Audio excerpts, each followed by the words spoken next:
국민 여러분, 안녕하셨습니까? 인도태평양 전략연구원장 최수영입니다. 자, 여러분들 요즘 어떻게 지내십니까? 여러분들 귀한 시간을 저희가 마련하고 방송하고 있는 유튜브 채널을 애청해 주셔서 대단히 감사를 드립니다. 저희 인도태평양 전략연구원은 우리 연구원 이름 그대로의 유튜브 채널과 또 공작관TV, 그레이트 게임 이렇게 두 가지를 이용하고 있습니다.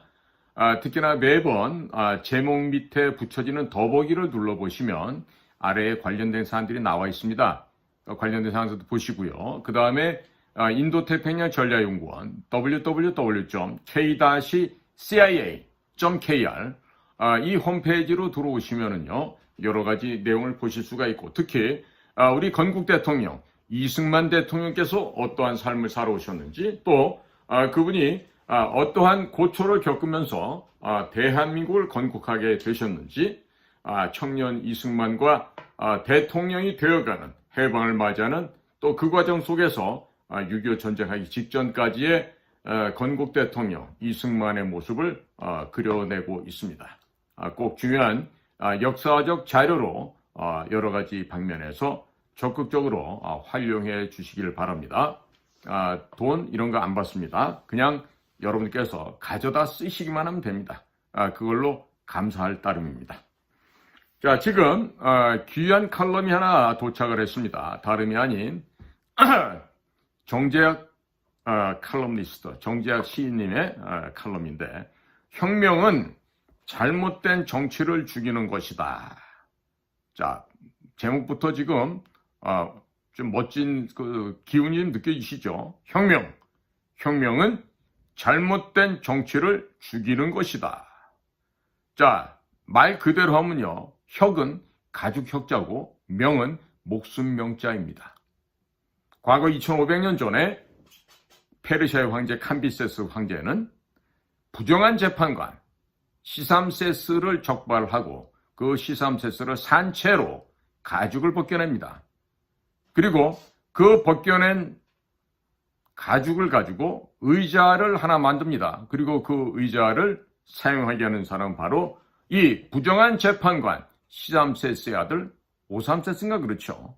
그래서 애비의 살가죽을 산채로 벗겨낸 그 가죽을 아들 재판관이 앉아서 재판을 하게 하였으니 얼마나 무서운 형벌이었겠습니까? 그리고 애비의 살가죽을 의자로 삼아 매일마다 그 자리에 앉아서 판사의 역할을 해야 됐던 그 아들 재판관은 얼마나 몸서리치는 공포와 두려움 속에서 일을 했겠습니까? 거짓이 있을 수가 없다는 얘기죠.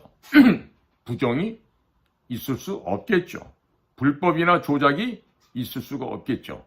대한민국의 판사 나부랭이들도 이렇게 잘못한 시삼세스 같은 재판관들이 있다라면 그자들의 살가죽을 벗겨내야 되는 거 아닐까요?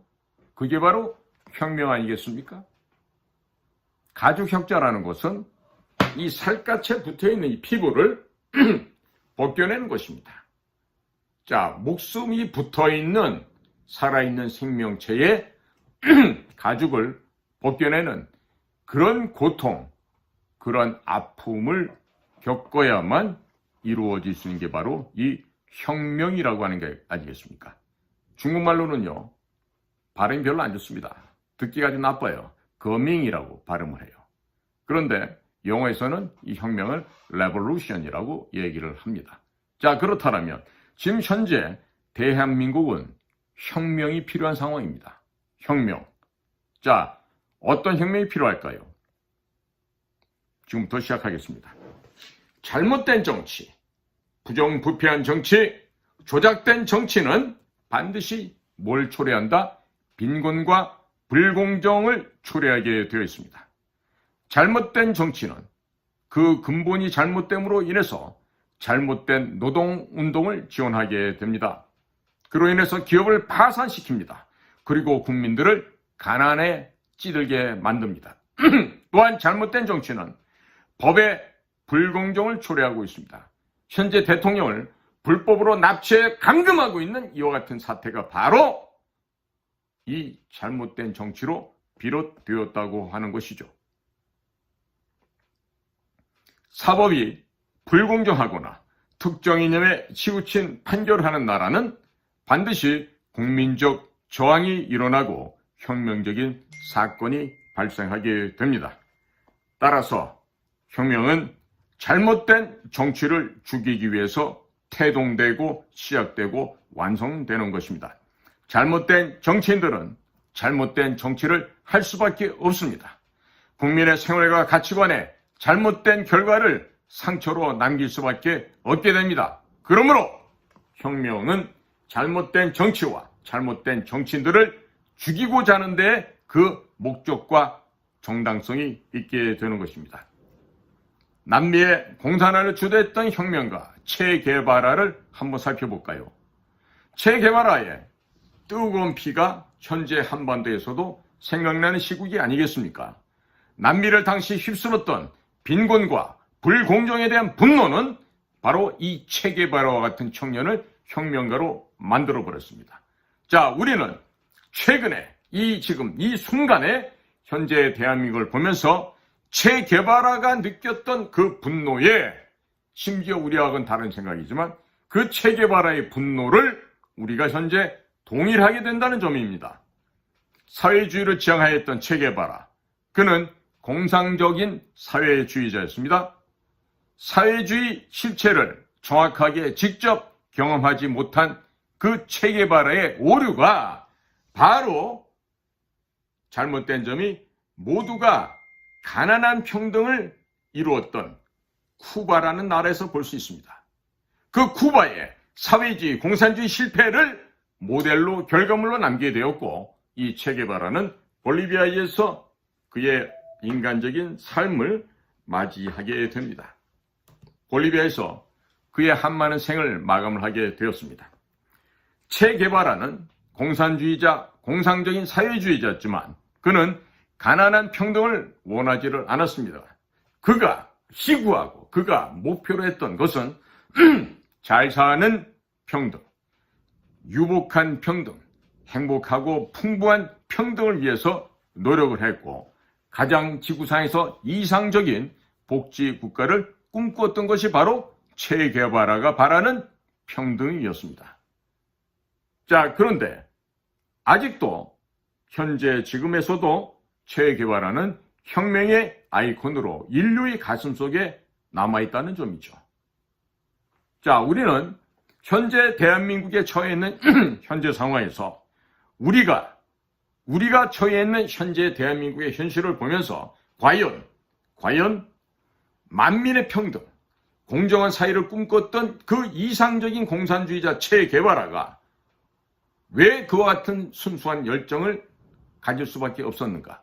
이런 점을 우리가 현실을 보면서 우리가 한번 곱씹어 봐야 될 때가 되었다. 이런 말씀을 드립니다. 자, 중국 역사 가운데 관중이란 사람이 있어요. 이 관중은 춘추시대 제나라 환공을 첫 번째 패자로 이끈 인물이었습니다. 중국의 모든 제후들은 환공의 지배하에, 환공의 지휘하에 놓이게 되었습니다. 북극강병이 실현이 되어 군사는 강했고 백성들은 풍족하게 살았습니다. 그와 같은 관중이 세상을 떠날 때 환공이 찾아가 국가 경영에 대한 가르침을 청하게 됩니다. 그 당시 관중은 무엇보다도 부국, 잘 사는 나라를 이룰 것을 당부를 합니다.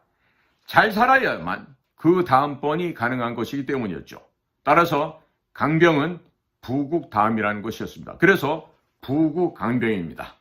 후고 창兵, 이렇게 부국 강병 순서가 먼저 부국이 되고 다음번이 강병이 되는 것이죠. 그리고 국가 경영은 법의 공정함을 반드시 유지하라고 관중이 말을 남기게 됩니다. 법이 공정을 상실하게 되면 국가는 백성의 신뢰를 잃게 됩니다.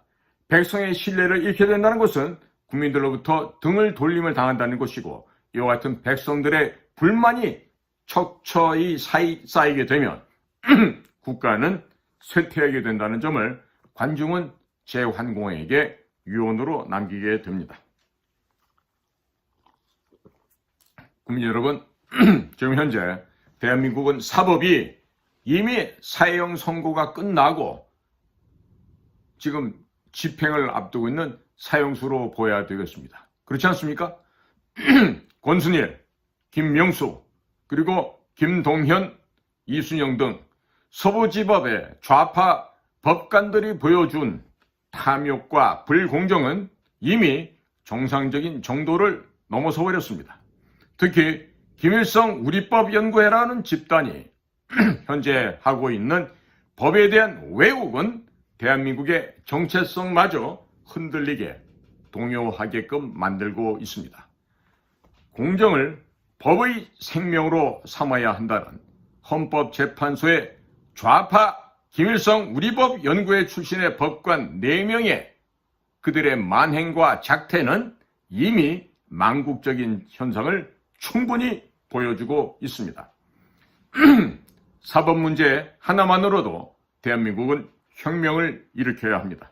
더 이상 좌파적 이념이나 전라도의 진영 논리에 사법이 도구가 되는 일은 없어져야 하겠습니다. 그리하여 대한민국의 정치는 최소한 10년은 멈춰야 하겠습니다. 김대중과 노무현, 문재인은 북에 저 짐승보다 못한 가짜 김씨 족속들에게 매년 곡물과 안보에 관한 정보를 갖다 바치는 등 여적죄를 저질렀습니다. 그럼에도 법의 처단을 받지 않고 오히려 호의호식 희희낙낙하고 살아가고 있습니다. 이 역시 잘못된 정치로 말미암은 현상이고 따라서 오직 혁명만이 잘못된 정치를 막을 수 있을 것입니다. 특히 국정원의 간첩 수사 기능을 없애버리고 중국인 간첩을 간첩죄로 처벌하고자 하는 간첩법 개정마저 가로막고 있습니다. 누굽니까? 바로 더불어민주당 저자들입니다. 아직도 더불어민주당과 진보당 등과 같은 또 조국당과 같은 그 반국가 세력들은 여전히 반국가적 정치 행위를 중단 없이 지속하고 있습니다. 국민 여러분, 민주당과 진보당, 조국당과 같은 반국가 세력들을 없애버리고 문재인을 단죄하기 위해서는 반드시 무엇이 필요하다? 혁명이 필요하다는데 그 누구도 다른 말을, 이 의의를 달 수가 없을 것입니다.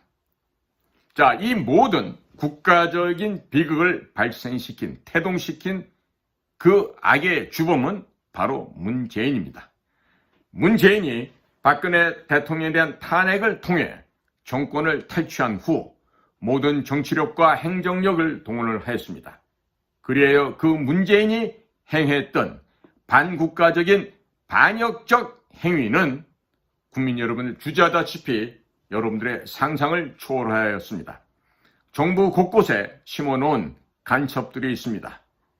박선원과 같은 예로, 이해찬과 같은 예로, 박지원과 같은 예로, 서순과 같은 예로 얼마나 많은 간첩들이 이 땅에 박혀 있는지 이제서야 국민 여러분들께서도 그 심각한 수준을 알게 되셨을 것으로 믿습니다.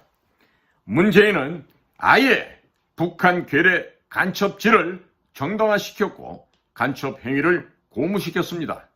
오늘날 대한민국의 비극을 초래한 바로 원흉 중의 원흉, 그자가 바로 문재인이란 자입니다. 그런 그가 65명이나 되는 경호원을 이끌고 양산에서 호의호식을 누리고 있다는 것이 이 나라의 비극이 아니겠습니까? 그러므로 문재인에 대한 단죄는 대한민국이 정상화로 가는 길에서 가장 먼저 처리해야 되는 국가의 가장 시급한 사안이다. 이렇게 강조할 수밖에 없습니다. 혁명이라는 것은 잘못된 정치를 죽이는 일입니다. 이 잘못된 정치를 죽이면서 새로운 정치로 나아가고자 하는 꿈의 이상적인 과정이라고 하겠습니다. 문재인과 더불어당은 자유민주주의와 자유시장경제 체제의 붕괴를 노리는 바로 북에다가 대한민국을 헌납하고자 했던 세력들이었습니다. 연방제 통일을 위해서 기업과 안보를 해치하는 수준까지 과감하게 개혁이라는 명목하에 이 나라를 공산주의화, 사회주의화, 전체주의화 방향으로 끌고 갔습니다. 따라서 민주당이 북한 괴뢰들과 중국 공산당의 정치적 후원과 지원을 그들의 힘의 원천으로 배경으로 하고 있다는 것은 바로 엄연한 사실 가운데 사실일 것입니다. 결국 대한민국의 자유민주 세력들, 이 나라를 지키고자 하는 세력은 결론적으로 혁명을 일으킬 수밖에 없는 상황이 되었습니다. 자, 이제 국민들이 그 혁명을 완수시킬 수 있게끔 윤석열 대통령이 비상계엄령을 발동했는데 바로 그 비상계엄령이 온 국민을 각성시키는, 국민들을 깨우게 만드는 비상계몽령이 되었다는 것이죠. 우리 전한길 선생님이 나오셔서 그렇게나 많은 말씀을 하셨듯이 국민들이 깨어나고 특히나 20대, 30대, 10대까지 젊은이들이 깨어나고 있습니다. 부당한 대접을 받으면서 학교에서 잘못된 교육을 받는 이 젊은 청년들이 드디어 진실에 대해서 눈을 뜨게 되었다는 것입니다. 눈에 잘 띄는 바퀴벌레 한 마리가 있습니다. 그 한 마리가 있는 곳에는 보이지 않는 구석에 더 많은 수백, 수천, 수만 마리의 바퀴벌레가 숨어 있다는 사실을 발견할 수 있습니다. 자, 이 해리 마르코 폴로스는 바퀴벌레에 대한 비유를 통해서 눈에 보이는 하나의 문제를 처리했다고 해서 그것이 전체 문제 해결을 의미하지 않는다는 점을 강조했습니다. 우리 사회 현상에서 이런 걸 많이 봅니다. 따라서 이 어찌 민노총 하나만의 문제가 될 수 있겠습니까? 이 어찌 민주당 하나만의 문제가 될 수 있겠습니까? 이 어찌 김일성 우리법 연구회만의 문제가 될 수 있겠습니까? 이 어찌 전교조 하나만의 문제가 될 수 있겠냐 말입니다. 따라서 국민 여러분, 대한민국에는 반드시 무엇이 일어나야 된다? 혁명, 자유민주주의, 민주공화정을 지키겠다고 하는 이 혁명이 반드시 일어나야 한다는 점입니다.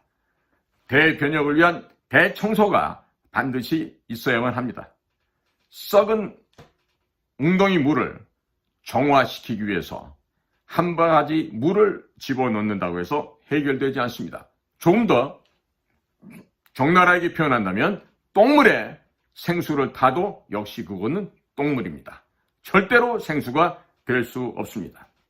국민 여러분, 이 나라 자유민주주의 대한민국에서는 반드시 대홍수를 인위적으로 강수를 내려야 하겠습니다. 국민 30% 정도가 전라도식의 좌파적인 관점에서 대한민국을 옮겨가고 있는 것입니다. 이거야말로 참으로 불행한 일인데 이것 역시 혁명을 통해서만, 대변혁을 통해서만 답을 찾을 수가 있겠다, 이런 말씀을 드립니다. 대한민국 국민 여러분이 참여하는 이 거룩한 성업, 이 민주화 혁명, 대한민국을 지키고자 하는 정정당당하고도 정직하고 결기 있는 이 혁명을 일으켜서 작금의 대한민국의 정치를 죽이는 저 불의한 반국가 세력들, 반역 세력들을 없애버리고 새로운 시대를 창도하여야 하겠습니다. 그리고 이러한 피비린내 나는 투쟁과 혁명을 통해서 우리는 반드시 우리 후손들에게 올바른 전통과 올바른 가치관과 올바른 정치를, 올바른 문화를, 올바른 예의 범절을 우리 후손들에게 물려줘야만 하겠습니다. 지금이야말로 새로운 대한민국을 경영하고 새롭게 착수해야 될 아주 중요한 타임이 되었습니다. 이렇게 현대를 살아가는 우리 민족에게 있어서 이번 윤석열 대통령의 계엄령 포고는 바로 이 나라 국민들을 깨우게 하는 계몽령이 되었고, 이렇게 현대를 살아가는 숙명을 지고 있는 우리 민족이 이제야말로 자유민주주의의 숭고한 가치를 격상시키고 품위 있는 대한민국 사회를 만들기 위해서 우리가 모두 건강하고 결기 있는 정직한 혁명 과정을 통해서 저 쓰레기들 반국가 세력들을 반드시 척결해야만 하겠습니다. 오늘 이 귀한 메시지를 보내주신 전라도에 살고 계신 우리 정재학 시인께 감사를 드립니다. 국민 여러분, 오늘 저희 방송을 경청해 주셔서 대단히 감사를 드립니다. 저는 인도태평양 전략연구원의 최수영 원장입니다. 고맙습니다.